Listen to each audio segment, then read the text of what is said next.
From their 2018 efforts, Tough to Kill, that's Funky Intro to Love. We have Bogan Via in this week's third set triple play feature. Before that, we kicked it all off with Throw It on the Fire. We went back as far as 2016 and visited some Bogan Via land. We've got Brett on the phone from Bogan Via. Brett, how's it going this evening?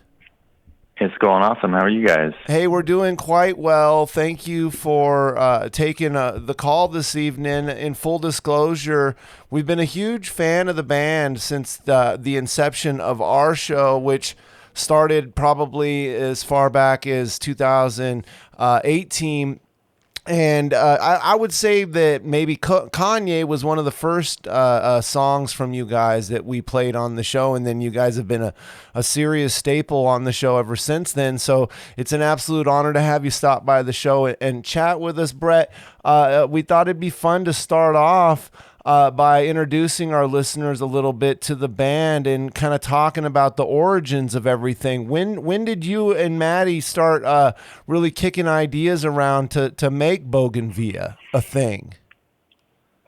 So it all started in about 2012. We met up to kind of just see what happens. We started with an acoustic guitar, and Maddie would play keyboards, and we would just hit open mic nights and just kind of really loved writing music together and just became fast friends and then a couple after that. So it's just been lots of years of getting to create together and kind of changing our sound over that time and, you know, sharing lots of art with the world. It's been a blast. Well, I love that you call it art. I love that you guys love sharing it with everybody and you know, because it's a powerful sound that the two of you create just between the two of you. And like I said, we've been fans of you guys since the inception of this show. Have you guys primarily operated out of the Phoenix area for most of the time that you guys have been recording music? We did meet out here in Phoenix, but Maddie, her first passion and what she went to school for was actually acting. So we spent a good chunk, about 7 years out in Los Angeles, and then now we've just moved back to the Valley in the last 3 years, so getting to kind of come full circle again. That is so cool. And then, you know, I wanted to talk to you a little bit about the recording process of Bogan Via, which will kind of open up, to the idea of where it is that you guys like to record and things like that. But here on the show, we do kind of like to get into the artist studio a little bit and talk to the artist about their thought process on when putting together albums and things like that. You guys released a pretty killer EP in 2023. Tell us a little bit about the recording process for Bogan Via. You know, you guys got together early on and you guys kind of played out a bit to get some feels for things. What's it like for Bogan Via to get into the studio and make a record? Do you guys start with lyrics? Do you guys start with music? How does it all begin? Well, we're kind of writing all the time. It's something that I just, you know, as part of my daily routine, kind of like, you know, at the end of the night, if there's nothing going on, I'll just, you know, go upstairs in the studio and just have fun basically. But yeah, when it comes to making an album, I think a lot of times we'll kind of look on our stash of songs and be like, wow, you know, we have a handful here that we think are really special and we love to share with people. And then we just kind of will take, you know, rough demos and then record good demos of them. And then usually record another version after that we hook up with a producer to help mix with and just get that final version going. You know, and usually when we do kind of have that time to reflect, you'll see kind of bigger themes coming through. It's never usually super intentional, like, oh, this album's going to be about, you know, kangaroos and or anything like that, but it ends up always kind of having these big themes that weave through kind of just automatically without thinking about it.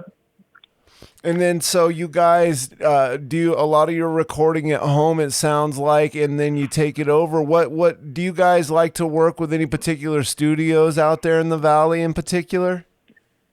Our first record, which we love, we did at Flying Blanket Studios with Bob Hogue out in Mesa, which was an awesome experience. That was probably the most legitimate, quote unquote, professional experience. But I don't know. We just have such kind of a unique sound that it has benefited us more so just to do a lot on our own at home, and then just kind of hand it off towards the end to have someone really just take the sonic integrity to the next level.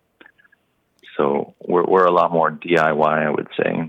I love it, and you guys' sound is very rich. Like for a two-person operation, it's a very deep, rich sound, and so it's cool to know that you guys are doing majority of that yourself, and then having somebody help you take it to the next level. Well, speaking of taking it to the next level, you guys released that Everything's Okay EP. What is it? How often do you guys, make that decision where you're like, this is a good collection that we want to go ahead and release for everybody? Because it seems like around roughly 5 years in between releases for you guys. So what is the thought process behind, when it's like this, now it's time, let's put together a record? I feel like, yeah, I don't know. There's something in the air. It's just, obviously we're all living our regular lives at the same time, and just, you get that itch where it's like, yeah, it's been a while, and I don't know. It feels like we had something worth saying and worth sharing, I suppose. It's like, since we are just making art all the time, I'll be the first to say that, it's not always, a great masterpiece that needs to leave out into the world. Sometimes it's a learning lesson and just personal growth and all that jazz, just trying to get better. So I think, sometimes you're just like, wow, we've really kind of come a long way, and people need to see this. We've done something special. Very fun. And then, 2023's wrapped up. We just wrapped up the first month of 2024. Do you guys like to get out and play live, Brett? Yeah, we're playing live all the time. It's been awesome coming back into the Valley. It feels like we just get asked to play shows all the time, and we try to basically say yes to everything. So we've actually got two shows this next week. On the 8th, we're playing at the Womack with two awesome bands called Proper Pet and Dink Delish. And then on the 11th, we'll be at Linger Longer Lounge with Weston Smith and a band called Batshit 72. So we're playing a bunch.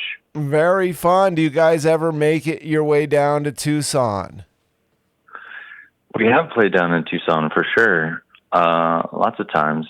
Anytime anybody asks, you try to make it happen. I feel like the last show we played was a fun synth electro night that our friends put together. And it was actually at a movie theater down there. Oh yeah, it's probably the Empire Theater or something like that down on Congress. I bet you that's where it was. That sounds like a really killer show. Well, then let me ask you, Brett. When you're playing out live, do you guys have like a major set that you guys love rocking out, pulling out when you come to a smaller town like Tucson?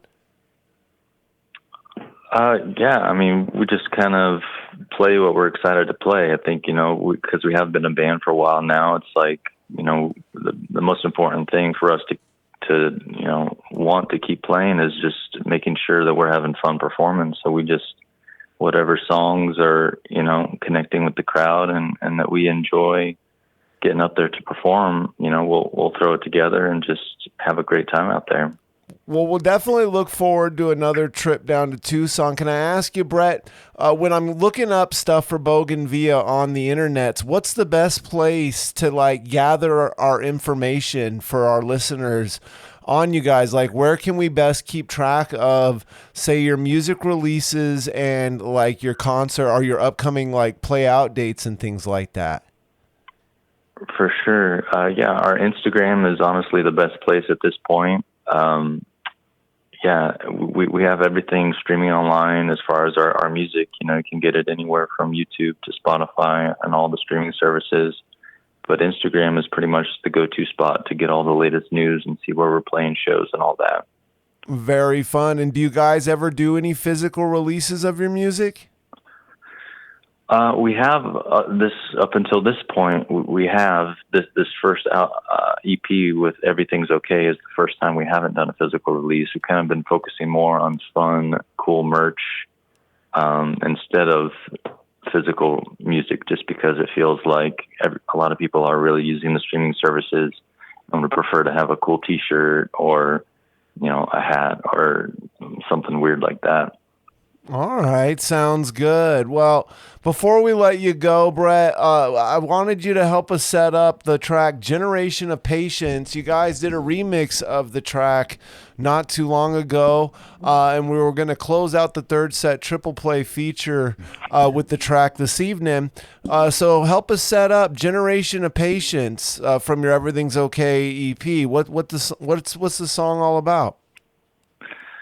The song is about someone who is struggling, kind of maybe contemplating, their purpose and the point of being on the planet, I would say, and just kind of how overwhelming that can feel and just the stresses that we all deal with. And then just it kind of turns around a little bit with basically the repeating line of trying to choose love over fear and realizing that there's a reason to keep going and trying to stay strong and listen to that deep voice inside of all of us that tells us that it's going to be okay.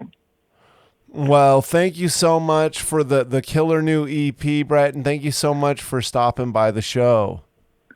I appreciate it so much, Bo. Thank you for all your support over all these years and for, chatting with us this evening. Yeah, we look forward to seeing you out there live real soon. Tell Maddie hello for us. Brett, we're going to close out the third set triple play feature with Generation of Patience from their Everything's Okay EP, available anywhere you stream your music. It's Bogan Via right here on the Arizona 411 third set triple play feature.